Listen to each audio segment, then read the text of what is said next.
I'm Emilie Lunt, and I believe with my whole heart and soul that our homes are places where we can seek and love the truth, celebrate beauty, and learn good things every single day. That's why I'm educating my kids at home, and I know you can do it too. Welcome to Heart and Soul Homeschool.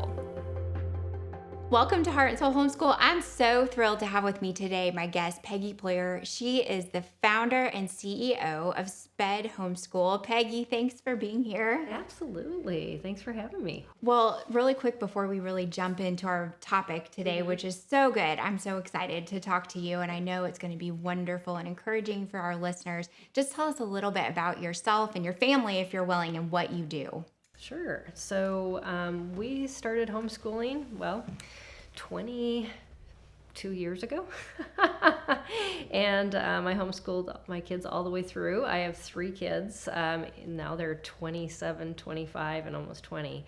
And it's hard to believe it came and gone as quick as it did. Time flies. It does. Yeah. It does. So now I have 3 adults and as children, and yeah, it's just amazing to be able to still encourage families in this community, and to just encourage families, especially who are struggling kids, teaching kids who have learning challenges. Yeah, so tell us just a little bit, a quick overview of SPED Homeschool and your mission and the resources that you offer, just a quick overview, and then we'll dive in further here. But definitely. So SPED Homeschool was created just because when I was working as a special needs homeschooling consultant for 2 different state organizations, I had nowhere to send parents. I was like, good, we're getting you homeschooling, and now good luck, and just send them out the door. And so that's kind of, it was resources that I wished I would have had.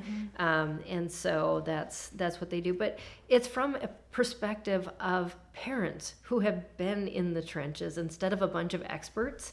Because you look at so many websites and they're like, this is how you homeschool your special needs child, and they've never homeschooled. And so they take it from a schooling perspective, and then they try to put it in a home. And that doesn't quite jive. It just doesn't translate. It doesn't, no. Yeah. And so you really have to know what it's like to manage, all of the things in the home, all the other children in the home, and then teaching a child that struggles, or maybe multiple. Because a lot of times a family who has one child that struggles has multiple kids that struggle. So interesting. And I love what you said about you created the resource that you wished that you had. And I think that's really something I hear a lot in the homeschool world, that as more and more people become homeschoolers, as more and more people have homeschooled, they're going back and creating those resources to help those of us who are lucky enough to come behind, kind of second wave. And it's such a blessing to have those resources and the wisdom of the generation or the folks who are just a few steps ahead pouring into us. And it's just huge what you guys are doing. So I appreciate it so much. So I have heard you say that you were quite a reluctant homeschooler. You didn't set out to do this. I was obstinate. Obstinate even. So, but tell us a little bit about your pre-homeschooling life, because you had a career. I did. I was a physicist. I have a degree in physics, and I was a test engineer, and I tested medical, FDA-regulated medical devices, and loved it. Absolutely loved it. My 2 boys were born pretty close together, and my husband said, well, I think you're supposed to stay home. And I went, no. And my whole plan was, okay, raise them till they get into school, put them in a nice Christian school, and then we're done. And I can go back and do my career. And God had other plans. My son didn't make it through the first year of kindergarten. He was in the principal's office every day. And finally the principal sat me down and said, he really needs to be tested. And I blamed myself. And I think a lot of times when we have kids that struggle, we're like, what did I do wrong? And she was so nice to come alongside me and say, no, he needs to be tested for, just challenges. And I was like, oh, well. And so the test came back, and he had high functioning autism. And at that point, there were only 3 books that existed in totality on that. Because this was, sorry to interrupt, but this was, let's kind of set the scene. This was, 20 years ago. Yeah. And so the internet wasn't a thing. All the resources that we take for granted now, and the availability. Exist. Yeah. And so I was flying blind parenting, let alone homeschooling, but I really felt he was so depressed. I asked him at that point, I'm like, what does it feel like to be you? And he said, Mom, it's like God is a bird and he laid an egg, and that's me, and a snake has come and swallowed me up. Wow. He was so depressed because of the experience that he had. Just his whole demeanor just shut down. At 5 years old. At 5 years old. Yeah. And I was like, we got to stay home, because there's no environment that could nurture him the way he needs to be nurtured, and to let him know that he is okay. Yeah. So that launched my homeschooling career. And on top of it, I was struggling with depression. I was struggling with parenting anger. And I'm like, God, I don't know what you're doing, but this is a really bad idea. Yeah. And I mean, I think many people really struggle because a lot happens when you make the decision to homeschool. Sometimes a lot happens all at once. Moms are giving up careers, which sometimes has, great financial impact on a family, the stress of being together all the time in the best of circumstances. And so I can imagine in a situation like yours, all the extra stresses of having a child who really needed help and dealing with your own. Right. And so I appreciate you sharing that with us, because I think a lot of women and families struggle with similar issues, and we're kind of afraid to talk about it. Well, they see the end of the story. I mean, they see me now. They see me that, through the process, God rewarded us financially for me quitting working. He actually gave my husband a double in his income, like soon after I quit. My oldest is now graduated. He's a biomedical engineer. But that's the end of the story. And we say, oh, but I couldn't be that person. Well, that's not how they started, and that's not how their kids started, but they allowed themselves to go through the refining process. And that's what homeschooling is a lot of. It's refining us. It's helping us to refine our children, and in a godly environment. Yeah, I love the word refining. We say sanctifying a lot. I hear people, and they're really similar, aren't they? And it's just that trust that we have to put in hard situations, and they are really hard. So let's kind of talk about, I think the common, probably just general wisdom now is that we've been, as a society, trained to think that when we have kids who need extra help, or who are diverse learners, kind of out of the box kiddos, that the best place for them would be the public school system, because our perception is that they have all of these resources and therapies available. And I don't think that I don't agree with that. Tell me your thoughts on that. And let's talk to those parents who have kids who they know are diverse learners and need extra help, or those parents who may just be kind of thinking, maybe that's our situation. Right. And it's funny you said extra help, because a lot of times the only accommodation they'll give a student is extra time or one-on-one instruction, which homeschooling is already. So we don't even think about even that as being, this is already helping your child before you even started diving into any therapies or anything else. Is you put them in an environment where they can be more comfortable, where they can go at their own pace, where they can ask questions and they don't feel like they're always behind. Just kind of those stressors or extra stimulants that cause so much to just be going on. And a lot of times when therapists work with the child, or even what we call, trained professionals, they're guessing as much as we are, and probably more so, because they've got 30 other students that they're working with, if not more, and they're guessing for all of them and trying to juggle that. And so they do their best, but they can't focus on, oh, well, we were this way today and we're this way now. What might be the underlying issue? And a lot of times what it comes down to with the child who struggles is there's something underneath what we're actually seeing the struggle at. So they may be struggling with reading, but their brain might not be talking to the two sides together. And so if we just keep pushing them in, let's spend more time reading, which is what the school will do, you're just making the child more frustrated and telling them that they aren't good enough. Where let's go out on the monkey bars and let's do some cross body skills and let's have some fun.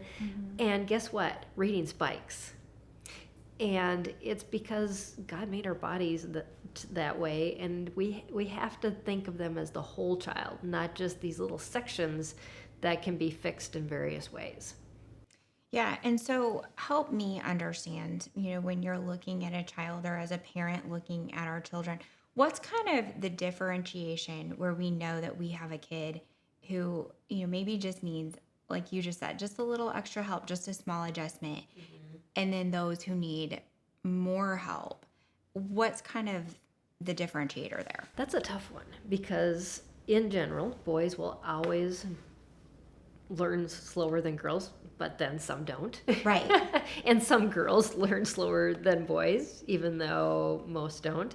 Um, and and so it's more or less tracking their pace.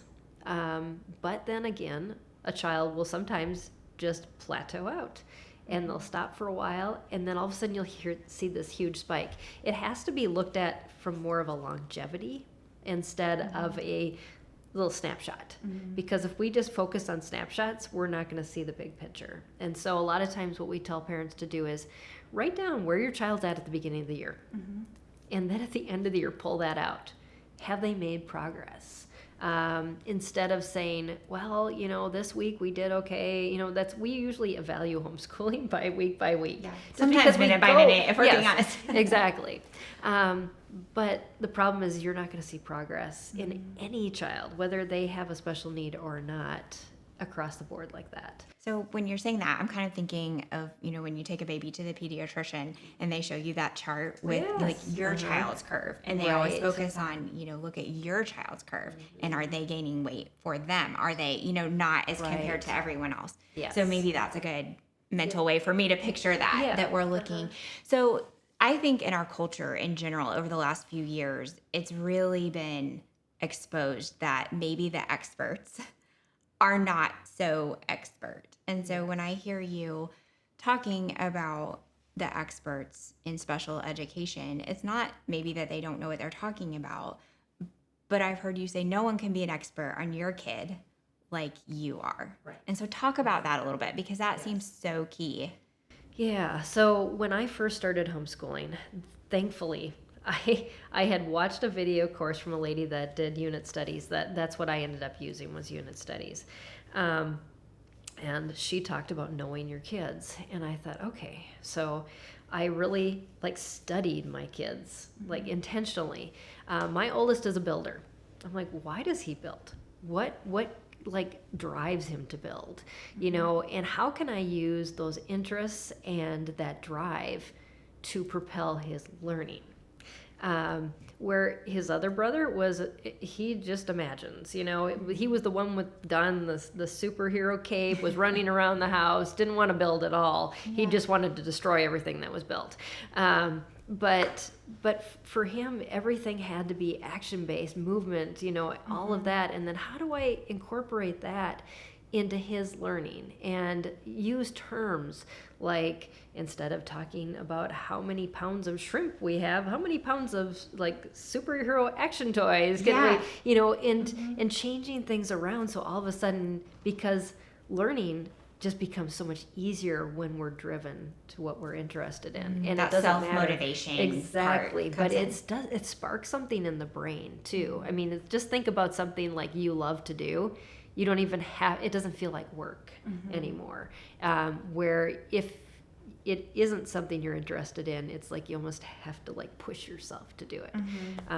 And so it's the same way for our kids. And even if they have struggles, they will figure out ways around their struggles to do the things they want to do. So you found that your kids kind of found their own workarounds. They did. When they were motivated. Absolutely did. And that's one of the things that we found too with diagnosticians who test homeschool students, is that a lot of times, because parents do that, we often, we tend to move towards that more interest-based learning, that they develop ways to go around a lot of their issues.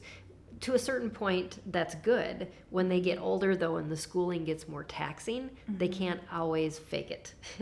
And so I have friends who are diagnosticians that basically test homeschoolers only, and they're like, I know how to look for those cues that they're faking it right now, so that it doesn't grow into a bigger problem.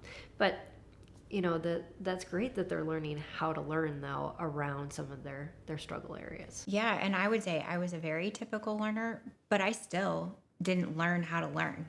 Yeah. And so, I think it's a huge advantage for kids across the board. Yeah. That's one of the best things about homeschooling, I think, is that ability to kind of tailor things to each kid and inspire that love of learning that I just missed. I just learned how to work the system, We all did. Yes. And I think in retrospect, I think we're all learning so much about that and hope for better for my kids, that we can really spark that love. So homeschooling in general, the statistics are just off the charts. It's on the rise. Are you also seeing a rise in families with kids who have, special learning needs running to homeschooling? There's a couple of studies that have been done recently since COVID. In 2022, there was a study done that showed that over 50% of the people who stayed homeschooling all had special needs children. Interesting. Because they saw what their children weren't learning or what aides were doing for their children in the schools. And like kind of compensating, doing the work for them. Right. You mean? Yeah, interesting. Just to get them through the day. And it made it easier on the teacher too. That you don't have to stand and say, well, can you write the next thing? Instead, the aide will just go in and write the answer for them. And yes, it's their answer, but we're also not working on some skills that they could be working on. And then I just talked recently with the Texas Homeschool Coalition, and they did a study, a poll of new homeschoolers, and they said 25% right now is where they're at for new homeschoolers. That's their main reason for homeschooling is special needs. Isn't it? Yeah. So let's kind of talk more about that then. So for parents who have a kid who they know already is a diverse learner, or like we were just talking about, those who might kind of suspect that, and they would like to homeschool, I think starting homeschooling can feel overwhelming in the best of circumstances. There's just so much information. I think it's probably easier than it maybe appears to be, because I think a lot of people, that analysis is paralysis. There are so many options, but I can imagine that if you were adding extra factors in, that it would maybe feel even more so. So talk to those parents who are thinking, we are in this situation and we'd like to homeschool. Where do they start? You start one subject at a time and one thing at a time. I think the reason we have that overwhelm is we want to do it all right away, instead of, where is God leading? Pray into that. What should we start with? And maybe it's not even a subject. Maybe it's just something fun, changing your mindset about what learning really is, and how can we embrace that as a family, and then how can we build off of that, and not just filling it with things that seem to fill the void, but really good things that seem to really meet a need where we see it. I just found that with my own kids. So what I did, because I had no idea, and really back then there weren't a whole lot of options, so it made it a little easier. But there are certain methodologies. There's the Charlotte Mason, which there was no Charlotte Mason homeschooling when I started, but there's and there wasn't classical either. So those are really popular ones. Ones. And there's people that lead organizations that have some great Christian curriculum that is special. Both of them actually have special needs kids, and so. But then there's the unit studies, there's the traditional, and then now there's online, which there wasn't either, having private tutors, and there's just so many options. Yeah. But I did an experiment being a physicist, and I said, okay, we're going to study, I'm going to take away some variables, we're going to study the same time period, and then we're going to try out all these methodologies, see what jives for us, as a family. And so we did the traditional approach, and I picked 1600 seafaring. Okay. We can do this. And for boys, that's a good one. Yeah, for boys pirates it was, yes. Yeah. So we sat down on the couch and, first of all, we did the textbook approach. So we had, coloring pages, and I read some things, and I about had a mutiny. So I was like, done. Then I tried the literature-based approach, because that was really big. And that's one that we all kind of secretly as moms, like we know, want to cuddle up on the couch. Yes, no, mine were light the jumping candles, on the couch. and it didn't work. So I was like, okay, unit studies. Buy 20 feet of rope, and get a book from the library on how to tie knots, different, ship knots. Yeah. And then after they learned that, I said, okay, you can tie me up, you're pirates, if you use the right knots. And they were like, yes! And I was like, okay, I think unit studies is where You we're were at. sold. You were sold. Yes. It was so interesting just to hear you talk about that because, you probably also as a mom had to figure out not only what would work for your kids, but what would work for you, Yes. what would work for your family, that balance. So talk about that a little bit. Yeah. A lot of times parents will come to me at a conference and say, okay, here's my child's disabilities. Now, what curriculum do I use? And I was like, oh, no, we're approaching this way wrong. You have to love this curriculum. And actually, I just did a show with my other co-hosts on my podcast, and we were talking about homeschool conferences, and one of them suggested, she's like, go to the different curriculum providers and their talks. You may jive with them and they might become your favorite person and you'll love their curriculum. And then there's some like, oh, I really love this, and you go and meet them and you're like, we do not live on the same plane. Yeah. and you'll find their curriculum is the same way. It's just we have things that we like and we don't like, and until you get to meet those individuals and try things out, there's tons of curriculum samples out there. Try them before you invest in them, because it is an investment. Yeah. Oh, it's a huge investment, and a lot of them will have like a free, where you can get a free week of curriculum or something like that, or even a small unit that you can get, and it takes time, but it probably saves a lot of time on the back end. It does, and a lot of frustration and tears and money. Yeah, exactly. Yeah. And I think that's probably, so you and I, before we hit record, we're talking about homeschool conventions. And actually, I want to talk about your podcast a little bit because, I think you mentioned that it's really difficult for these families that have kids that have special needs to attend a homeschool convention. Right. And so talk about that a little bit, and then the service that you offer with your podcast. I think that's really neat. Yeah, so a lot of homeschool conferences try their best, and some in the past have even offered, special needs like childcare. It's very difficult though, and not many have been able to maintain those programs just because it's difficult to train workers and have the space. And then our parents, there's lots of medical emergencies, so a lot of times they don't even make reservations till like right before, and it's like, okay, nobody's sick, we can go. Right. Or we got sick and now we wasted all this money and we can't go. And so knowing that issue, I polled our community years ago and said, okay, what would make most sense for you to get expert advice? And they said, oh, if we could just like interact with people on a live or just live video. Yeah. And so I started my broadcast in early 2018, and I've been doing it every week since. But so you can, our community can look at the upcoming schedule, and then if they're on our newsletter, we actually email them out the night before and say, here's the guest that's coming up. And they also have a form they can fill out to ask a question. Even if they can't come on live with us, their question will be answered. That's so neat.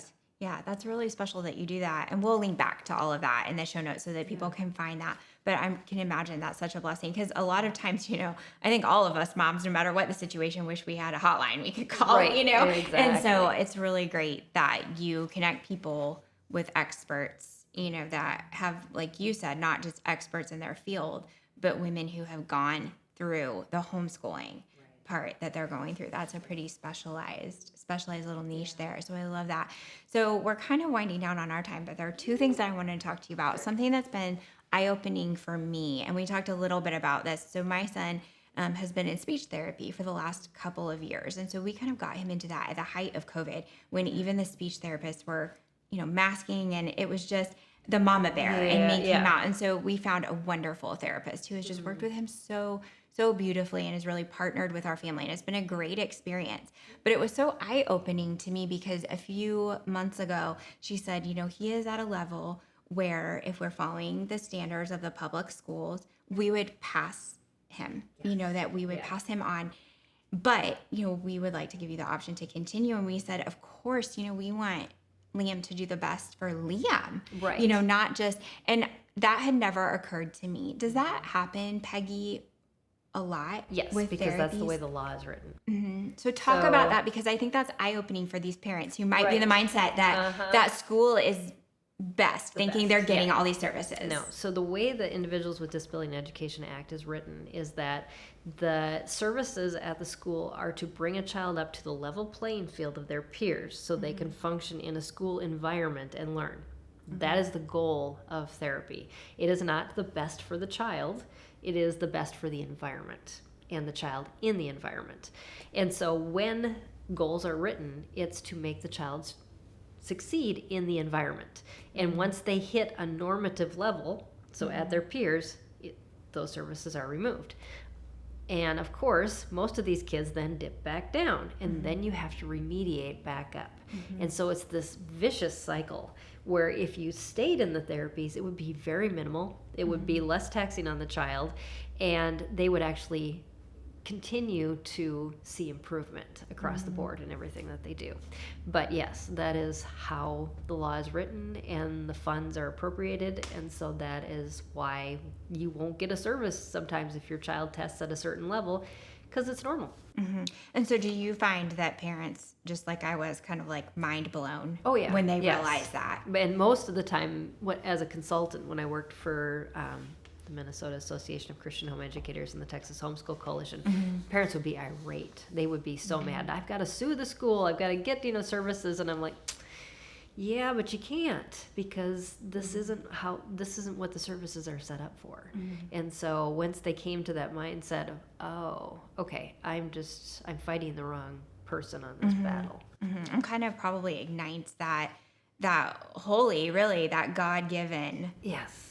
protection and passion that we feel for our kids. No one loves or wants the best for their kids more than the parent. And so I think it's really neat that you're kind of opening eyes and connecting people to that inner spark, even when it's hard. Like, man, we'll do anything, won't we? Right. And there's so Anything many for things those parents can do to continue therapies at home. Or there's therapists that will work and train you so that you can continue doing that. There's just so many other options that people don't think about, instead of just, we got to send them off because these people know what to do and they're the best solution.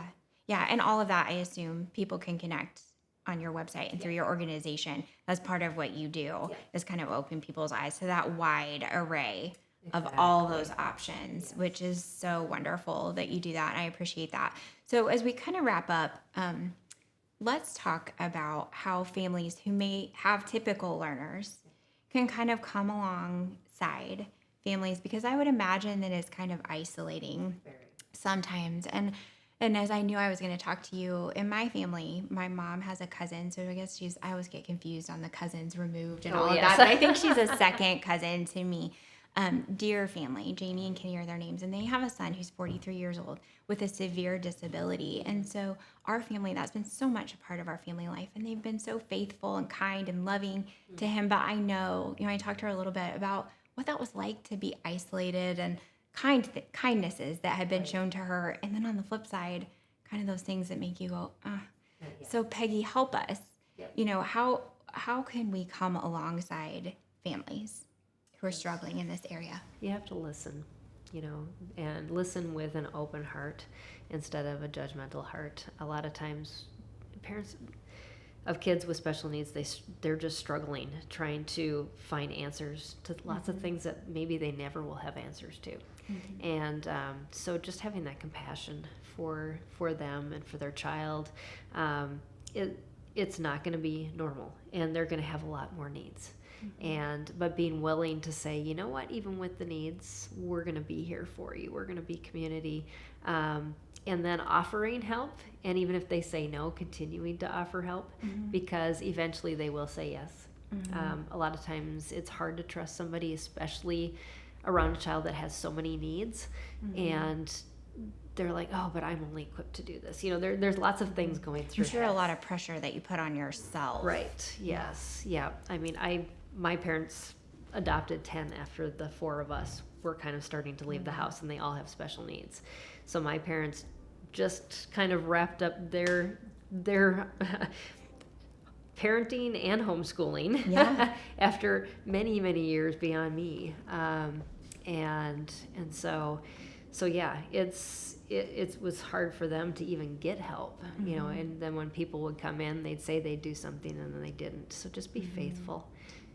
That's such a good word. And, you know, when I was talking to Jamie, she said one of the nicest things that someone had ever done to her would say, you know, hey, we're going to go do whatever it was. And I know it will be difficult for you to maneuver Colby's wheelchair or, again, whatever it was. Would you come if I help you push or if I, and I thought, that's so good. And I hope that I can be more conscious of looking around, you know, and just offering that. My dad always says you can never go wrong, just being genuine, honest, and sincere. Is that right, Peggy? Absolutely. That we probably... You don't have to be an expert. You don't have to even understand. You have to be willing to learn and willing to just stay alongside those families. Yeah. Well, thank you for that. I hope that encourages everyone, and I'm going to try to be eyes wide open in that. So give us just one last encouragement to those parents who are thinking of jumping in here.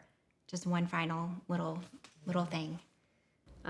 Just that encouragement. It's going to be hard. I mean, that's, but don't look at it for the day to day. You have to look at it for the long run. We're developing a relationship with our child. We're taking responsibility for what God has given us instead of passing it off. And sometimes that road is hard, but it doesn't mean that it's not good. You know, I would never trade the years that I homeschooled my kids for anything, even though I had to give up a lot. And it completely changed my life, but it completely changed theirs too. That's great. I appreciate so much what you shared with us, and you've encouraged me as a mom and a homeschool mom, and I hope this has been so encouraging to you as well. And join me again next week for our next episode of Heart and Soul Homeschool. Heart and Soul Homeschool is a podcast presentation of the Herzog Foundation. The views and opinions expressed on the show are those of the host and guests and not necessarily the views of the Herzog Foundation.